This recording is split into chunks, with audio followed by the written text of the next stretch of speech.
हो बरी. हरिओम. मी परी गंधारे, वर्ग 7वीतील विद्यार्थिनी. आज मी भगवद्गीतेमधील अध्याय 3 श्लोक 8 या श्लोकावर स्वाध्याय करत आहे. तो श्लोक आहे, नियतम कुरु कर्म त्वं कर्मजायो कर्मणः शरीर यात्रा पिचते न प्रसिद्धेत कर्मणः. या श्लोकाचा अर्थ आहे की तू तुझे शास्त्रविहित कर्तव्य कर्म कर, कारण कर्म न करण्यापेक्षा कर्म करणे श्रेष्ठ आहे. आणि कर्म न केल्यास तुझे शरीर निर्वाह म्हणजे जीवन देखील सिद्ध होणार नाही. या श्लोकावर आधारित एक गोष्ट आहे, ती म्हणजे निष्क्रियतेचा श्राप आणि कर्मयोग. एका राज्यात आर्यन नावाचा एक तरुण चित्रकार राहायचा. तो अत्यंत हुशार होता, पण एका अपयशामुळे तो निराश झाला. त्याने विचार केला की जेव्हा कर्माचे फळच मिळत नाही तर कर्म कशाला करायचे. त्याने चित्रकला सोडून दिली आणि तो कपाळावर हात लावून खोलीत बसून राहिला. काही दिवस गेले. आर्यनने अन्नाचा एक घासही घेतला नाही. त्याचे शरीर हळूहळू कमजोर होऊ लागले. त्याला काहीच सुचेनासे झाले. तेवढ्यात त्याचे गुरु ज्ञानेंद्र त्याच्या खोलीत आले. गुरुजींनी विचारले, आर्यन, तू चित्र का काढत नाहीस? आर्यन म्हणाला, गुरुजी, मला वाटते की कर्म न करणे हे कर्म करण्यापेक्षा सोपे आहे आणि त्यात दुःख नाही. गुरुजी हसले आणि म्हणाले, आर्यन, नियतम कुरु कर्मत्वं कर्म जायो कर्मणः. तू हे समजून घे की तू जर तुझे कर्तव्य म्हणजे नियत कर्म करत नाहीस तर तू स्वतःचाच घात करत आहेस. तू म्हणतोस अकर्म श्रेष्ठ आहे, पण तू या खोलीत बसून राहिला आहे, त्यामुळे तुला भूक लागली आहे, शरीर थकले आहे. गुरुजींनी श्लोकाचा दुसरा भाग समजवला.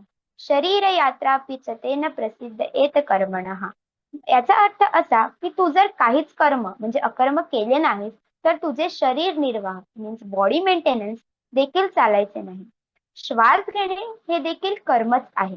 अन्नाचा घास उचलणे हेही एक प्रकारचे कर्मच आहे. इनफॅक्ट जे वर्क तुम्ही तुमच्या लाईफमध्ये डेली करतात ते वर्क करणे सुद्धा एक प्रकारचे कर्मच आहे. तू जर कर्मापासून पळून जाशील तर तुझंच अस्तित्व नष्ट होईल. हे ऐकून आर्यनला त्याची चूक समजली. त्याने पुन्हा काम करणे सुरू केले. त्याने फळाची इच्छा न करता म्हणजे विदाउट एक्सपेक्टिंग एनी रिवॉर्ड त्याने केवळ कर्तव्य म्हणून चित्र काढायला सुरुवात केली. हळूहळू त्याची भीती दूर झाली आणि तो एका मोठ्या चित्रात मग्न झाला. या गोष्टीतून आपल्याला हेच समजते की निष्क्रियतेने नैराश्य आणि शारीरिक मानसिक व्याश होतो. तर नियतकर्म केल्याने बॉडी आणि मन दोन्ही सक्रिय मीन्स ऍक्टिव्ह राहतात आणि जीवन आनंदी होते. म्हणून डू युअर कर्म, कारण कर्म न करण्यापेक्षा कर्म करणे हे कधीही बेस्ट आहे. धन्यवाद.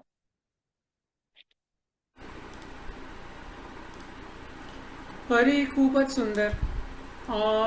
इथे आपल्याकडे ना बरेच जण आले, तर आभा आणि अक्षरा, मी तुम्हाला स्पॉटलाईटमध्ये घेतो. हा खूप सुंदर श्लोक आहे आणि त्याच्याबद्दल थोडंसं आपण समजून घ्यायचा प्रयत्न करूयात. हा व्हिडिओ जर चालू केला, वल्लरी असेल तर वल्लरी पण घेऊ शकते. पण हां, आहे, वल्लरी आहे. ओके. तर सगळ्यांनी ऐकला का श्लोक? ऐकला सगळ्यांनी? स्वाध्याय ऐकला परिताईचा? हो. ऐकला ना? कुठल्या हो. कुठल्या अध्यायातला हा श्लोक आहे? तिसऱ्या. तिसऱ्या अध्यायातला. बरोबर. तिसऱ्या अध्यायाचं नाव काय, कोणी सांगेल का? कोणाला आयडिया आहे का?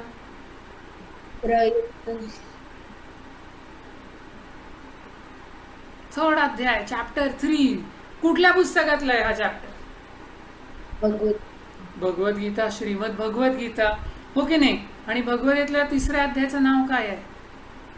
आता हळूहळू आपल्याला माहिती असायला पाहिजे बरं का, म्हणूनच आपण असं छान डिस्कशनही करतोय. म्हणजे पण एक गेस कर्माबद्दल आहे ना? कर्मसन्यास. कर्मसन्यास नाही. कर्मयोग. अर्जुन उवाच. हा, कर्मयोग. अर्जुन उवाच म्हणजे काय परी? उवाच म्हणजे बोलणं आणि अर्जुनाने बोललेलं.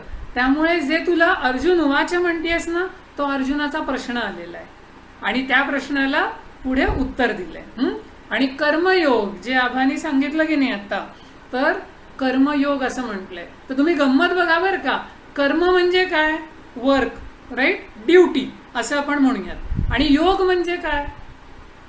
योग म्हणजे ती ड्युटी जर आपण विशिष्ट पद्धतीने केली, समजून घेऊन केली, तर ती ड्युटी जी आहे तीच ईश्वराची पूजा ठरते, असं त्याला सांगितले. म्हणून त्याला कर्मयोग असं म्हणलेलं. अरे इट इज सो डिफिकल्ट.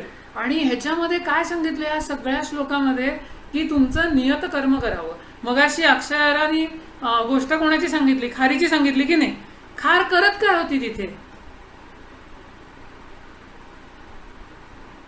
म्यूटवर आहे वल्लरी, तू म्यूटवर ना अनम्यूट केलंस तरी चालेल, सगळ्यांनी अनम्यूट केलं.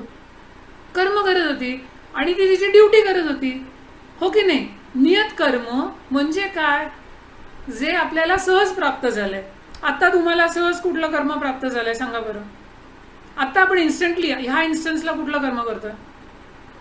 केंद्र अटेंड करतो. केंद्र अटेंड करतोय. So we are trying to understand karma म्हणजे काय हेच आपण समजून घ्यायचा प्रयत्न करतोय, हो की नाही, केंद्रामध्ये. सो ॲट दिस पॉइंट हेच आपलं कर्म आहे. उपासना करणं हेच आपलं कर्म आहे. स्वाध्याय करणं हेच आपलं कर्म आहे. पण इन जनरल जर आता आपलं केंद्र झालं, फॉर एक्झाम्पल आपलं थोड्या वेळात केंद्र संपेल, मग केंद्र संपल्यानंतर आता आपल्याला काय कर्म प्राप्त झालंय? सो तुम्हाला सर्वसाधारणपणे काय केंद्र प्राप्त झालं, कर्म प्राप्त झालंय असं वाटतं तुम्हाला? What is your duty? Sir हे आईला विचारून नाही सांगायचं, नाही तर तुम्हाला आई ड्युटीला लावेल. पण येस, काय काय वाटतं तुम्हाला? सगळे स्टुडंट्स आहात? Everybody is a student? म्यूटवर आहेस आद्या, म्यूटवर आहेस? Everybody is a student? Cut होत होता. हो का? अगं ते बहुतेक थोडा नेटवर्कच्या साईडला ना इश्यू आहे आद्या, तुझ्या एंडला असणार आहे तो. माझा आवाज बाकीच्यांना आला का? वल्लरी तुला येतोय? हा, बहुतेक थोडा इश्यू आहे, तो फ्रीज पण होतोय व्हिडिओ मध्ये मध्ये.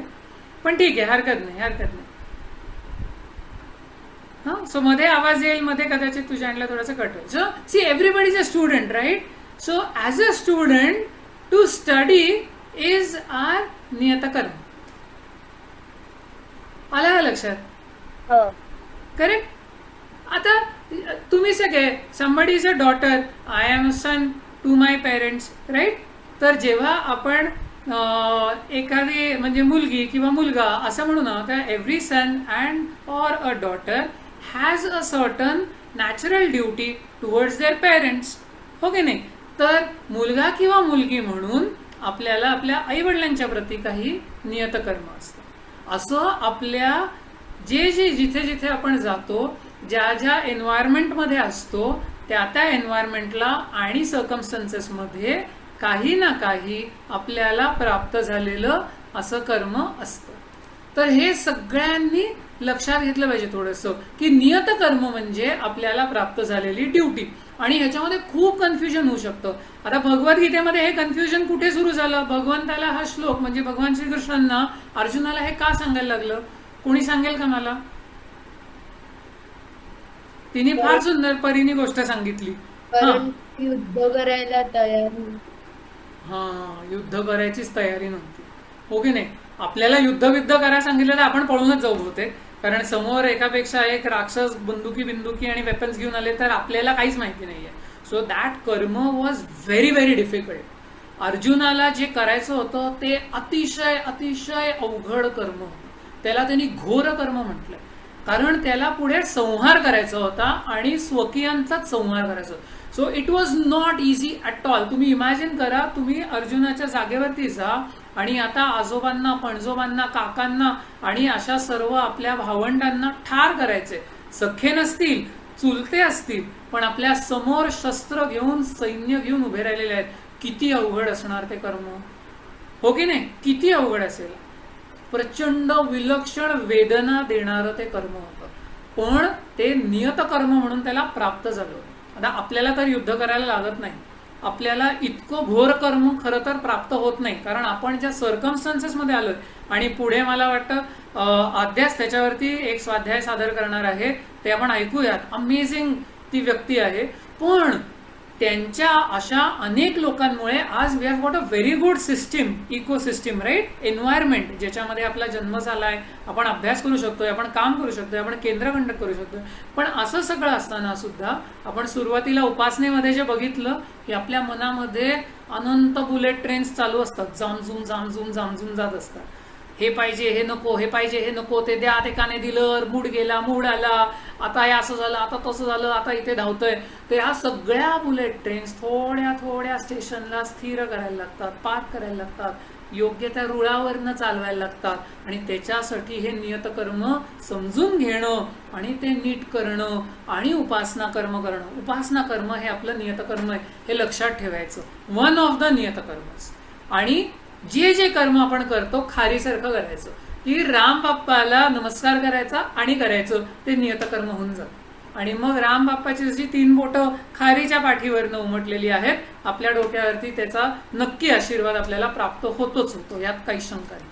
ओके, सो नियतकर्म, ड्युटी हे फार समजून घेण्यासारखा विषय आहे. आणि बिकॉज अर्जुन वॉज स्ट्रगलिंग इतक्या डिफिकल्ट कर्मामुळे, त्यामुळे त्याला भगवंत समजत होते की अरे हे करायला पाहिजे. कारण he was saying exactly the same thing जे इतक्या सुंदर गोष्टीमध्ये परीने सांगितलं, की मी बाजूला जातो, बाजूला बसतो, युद्ध करत नाही, मी संन्यास घेतो, मी फक्त ध्यानच करतो. आता आपण जर कोणी म्हणलं मी फक्त ध्यानच करतो, होणारच नाही. कारण त्याला भगवंतांनी तेच सांगितलं की अरे तू म्हणशील मी जातो जंगलात आणि फक्त ध्यान करतो, पण बसून राहिलो तर काय होईल, तिथे सुद्धा धनुष्यबाण काढशील आणि शिकार करत बसशील. कारण आतमधल्या बुलेट ट्रेन्स ज्या मनामध्ये पळत आहेत त्या स्थिरच होणार नाही, त्या नियतकर्म करूनच स्थिर होतात. So very beautiful. खूप याला छटा आहेत आणि या सगळ्या गोष्टीला काय म्हटलंय, जो आपल्या जीवनाचा प्रवास आहे, एव्हरीथिंग दॅट वी डू, ह्या भगवद्गीतेच्या श्लोकामध्ये त्याला यात्रा असं म्हटलेलं आहे, त्याला ट्रिप असं म्हटलेलं नाही. ओके, यात्रा असं म्हणलेलं आहे. आता इतक्यात कुठली यात्रा तुम्ही केली आहे का मला सांगा. यात्रा म्हणजे काय, कुठली यात्रा केली आहे, मला माहितीये कुठली केलीस, कुठली सांग. मी कोयनाला जाऊन आले. कोयनाला जाऊन आलीस, पण कोयनेची यात्रा झाली का, का कोयना अभयारण्यात ट्रिप करून आलीस. ट्रिप करून आले. ट्रिप करून आलीस, मग यात्रा कुठली केली, यात्रा पण करून आलीस तू इतक्यातल्या इतक्यात. कोणी सांगू शकेल का ट्रिप आणि यात्रामध्ये काय डिफरन्शिएट, कसं डिफरन्शिएट कराल. आम्ही पावसला जाऊन आलो. एक्झॅक्टली. सो पावसला गेला, स्वामी स्वरूपानंदांचा सर्व तिथे एवढं मोठं छान सगळं आश्रम आहे, तिथे स्थान आहे, त्या ठिकाणी साधना घडली आहे. त्यामुळे ज्या ठिकाणी ईश्वराचं स्मरण होतं, ज्या ठिकाणी ईश्वर भाव आपल्या मनामध्ये व्यक्त होतो, प्रकट होतो, अशा स्थानामध्ये किंवा त्या ठिकाणी जेव्हा आपण जातो ती यात्रा होते. आणि अखंड जर आपल्या मनामध्ये असेल तर जीवनाची ही अखंड यात्रा चालू राहते. नाहीतर ती एखादी ट्रिप होते आणि ट्रिपमध्ये माणूस भरकटू शकतो. पण यात्रा जर करत असेल तर त्याला अगदी निश्चित माहिती असतं की मला काय केलं पाहिजे. So very beautiful. सर्वांनी कुठल्या अध्यायातला आहे, 3rd अध्यायातला आहे. 3रा अध्याय म्हणजे कर्मयोगाचा आहे. कर्म कसं केलं पाहिजे, कर्म कसं समजून घेतलं पाहिजे, कर्माची धारणा काय असली पाहिजे. अमेझिंग आहे. भगवद्गीतेचा अभ्यास हळूहळू नक्की केला पाहिजे आपण सर्वांनी.